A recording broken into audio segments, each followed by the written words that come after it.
Ladies and gentlemen, mesdames et messieurs, en cette belle semaine de Saint-Valentin, cette semaine d'amour, semaine pendant laquelle on ouvre notre cœur pour répandre toute l'affection et tout l'amour et toute la bonté qu'on a, non seulement envers notre partenaire amoureux, mais aussi envers nos amis, nos collègues, nos familles.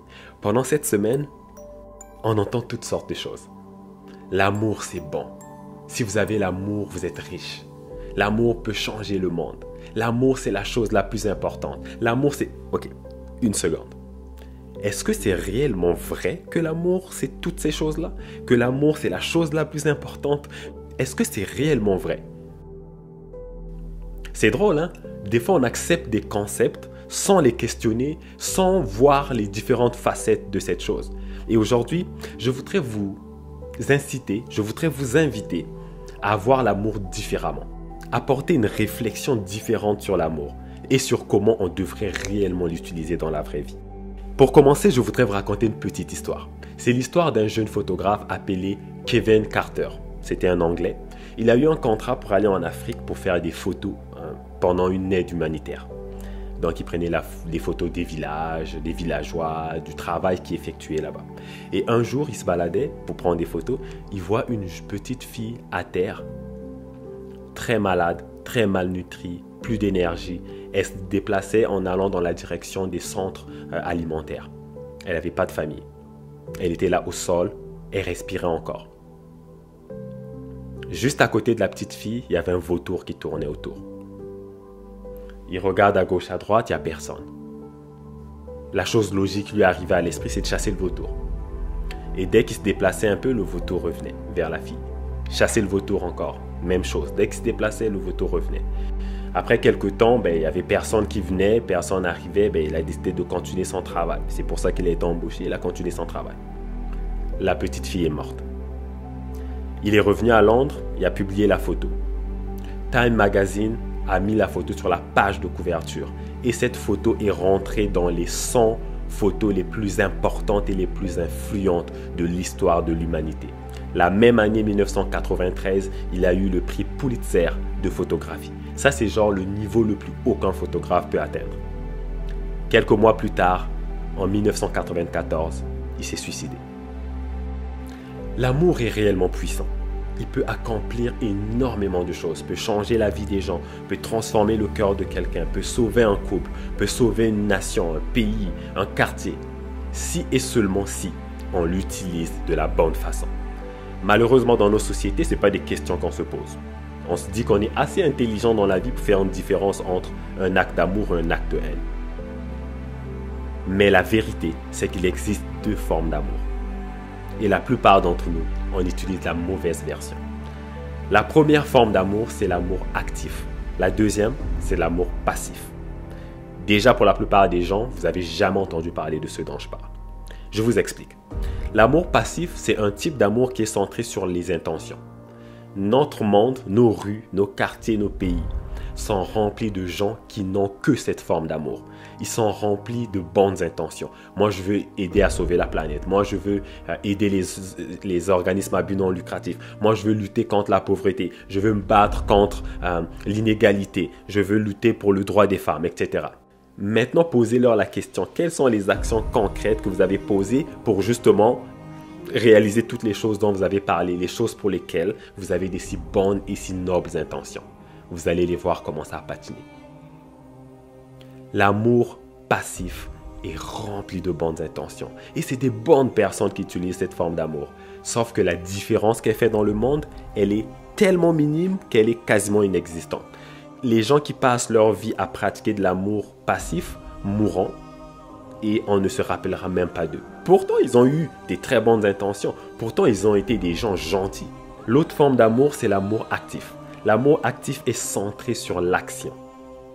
Au lieu de juste en parler, vous passez à l'action. Vous voyez quelqu'un qui vient de tomber, vous allez l'aider à se relever. Vous savez que les personnes âgées sont mises dans des centres de petits vieux. Au lieu de juste dire que c'est pas gentil, pourquoi vous n'allez pas avec votre guitare jouer un peu de musique avec eux? Pourquoi vous n'allez pas jouer aux cartes avec eux? Ça, c'est basé sur l'action. Vous savez que quelqu'un en ce moment a perdu son emploi et la misère à joindre les deux bouts. Au lieu de juste dire, ah ok, ben écoute, si je vois une offre d'emploi, là, je vais ouvrir mes oreilles dans mon entourage. Si je trouve quelque chose, là, je vais te faire signe pour que tu puisses appliquer. Pourquoi pas aller à l'épicerie, aller acheter de la bouffe et lui ramener un sac d'épicerie à la maison? Vous savez que quelqu'un en ce moment est en séparation, en divorce ou vient de perdre un membre de sa famille. Au lieu de laisser un message Facebook en donnant des condoléances, puis en disant, écoute, si jamais à un moment donné tu veux parler, n'hésite pas, je suis là pour toi. Au lieu de faire ça, pourquoi pas aller lui dire, je viens te chercher le soir, vendredi, on va aller prendre un petit café ou manger au restaurant, puis je te raccompagne à la maison. Je voudrais qu'on prenne un petit peu de temps ensemble. Ça va te faire du bien de sortir de la maison. À la place, message très vague sur Facebook. Hey, je suis là si tu as besoin d'aller parler. Vous pensez réellement que la personne qui a de la peine, qui a de la douleur, qui va pas bien, qui est en dépression, va dire, oh tiens, j'ai 40 personnes qui m'ont dit, je vais choisir un tel. Elle n'a pas la force pour ça. L'amour actif est basé sur l'action. L'amour passif, c'est une façon d'acheter la paix. C'est juste une façon très polie et très gentille d'acheter la paix. Pour dire comme, hé, moi au moins j'ai essayé. Au moins moi, là, j'ai levé la main pour dire que je vais sauver la planète. Au moins moi, j'ai été assez gentil pour donner 2 cannes de boîte de conserve à la guignolée pendant le temps des fêtes. Cette Saint-Valentin, je voudrais vous inviter à passer à l'amour actif. L'amour, c'est censé être quelque chose qui se conjugue dans l'action, pas juste dans des paroles. L'amour actif est vrai. L'amour actif est honnête. C'est basé sur des faits concrets. Ça a une logique. Vous ne pouvez pas dire à une personne, je vous aime, vous êtes l'homme ou la femme de ma vie. Et quand vous n'avez pas les choses que vous voulez, vous vous mettez en colère contre la personne et vous lui cassez les couilles. C'est illogique de dire que vous êtes la personne la plus importante dans ma vie et que vous êtes capable d'être aussi méchant avec cette personne. Si c'est le cas, vous pratiquez clairement de l'amour passif. C'est dans votre bouche, mais dans vos vraies actions, on ne voit réellement pas de concret. On fait encore plus de mal aux gens qu'on aime versus aux gens qui sont juste des connaissances. Vous avez sûrement vécu des histoires comme ça où votre propre conjoint, votre propre fils ou votre propre fille vous dit une chose tellement blessante que même des gens à l'extérieur ne vous l'ont jamais dit. Les faits sont là, ça dit tout. Vous êtes réellement une bonne personne. Vous êtes réellement une personne qui veut changer le monde. Qu'est-ce que vous avez fait le mois passé? Qu'est-ce que vous avez fait l'année passée? Quelle personne que vous avez sortie à la Saint-Valentin que vous saviez qui est seule depuis des années? À qui vous avez apporté des fleurs à la Saint-Valentin qui n'a aucun rapport avec votre vie? Qu'est-ce que vous avez fait pour démontrer concrètement que vous êtes une personne qui a de l'amour dans son cœur et qui veut le partager avec son prochain? Cette Saint-Valentin, réfléchissez sur les 2 types d'amour. Quelle forme d'amour vous voulez pratiquer aujourd'hui, cette semaine, cette année, pour le restant de votre vie? Voulez-vous faire partie de ceux qui sont partisans de l'amour actif, un amour basé sur des actions concrètes, ou sur l'amour passif, basé sur des bonnes intentions? Quand on pratique l'amour actif, on agit au moment où la personne en a besoin.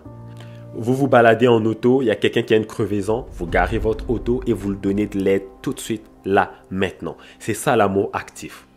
Il y a un accident, au lieu de commencer à prendre des photos, pourquoi vous n'allez pas donner un coup de main? Je vous défie à cette Saint-Valentin de passer à l'amour actif. Faites quelque chose de concret. Passez à l'action. Changez la vie de quelqu'un. Faites même une toute petite action. Le plus important, c'est que ça soit sur le moment, pendant que la personne en a besoin. C'est ça la grosse différence entre un amour actif et passif. C'est que pendant que la personne a besoin, j'agis en ce moment. Et devinez quoi? Ça a 10 fois plus d'importance. Allez-vous, comme Kevin Carter, laisser la petite fille mourir? Ou allez-vous plutôt faire quelque chose? Prendre votre manteau au lieu de toucher la petite, l'enrober du manteau et l'emmener à l'infirmerie? Qu'allez-vous faire la prochaine fois qu'il y a quelqu'un dans votre entourage? On ne parle même pas des gens dans la rue, des mendiants, des sans-abri. Je parle juste des gens autour de vous. Qu'allez-vous faire quand quelqu'un autour de vous aura besoin d'une oreille attentive, aura besoin d'un support, aura perdu son travail, aurait besoin d'un peu d'argent, aurait besoin de quelques sous pour payer sa facture d'Hydro-Québec? Qu'allez-vous faire? Le choix vous revient. Joyeux Saint-Valentin.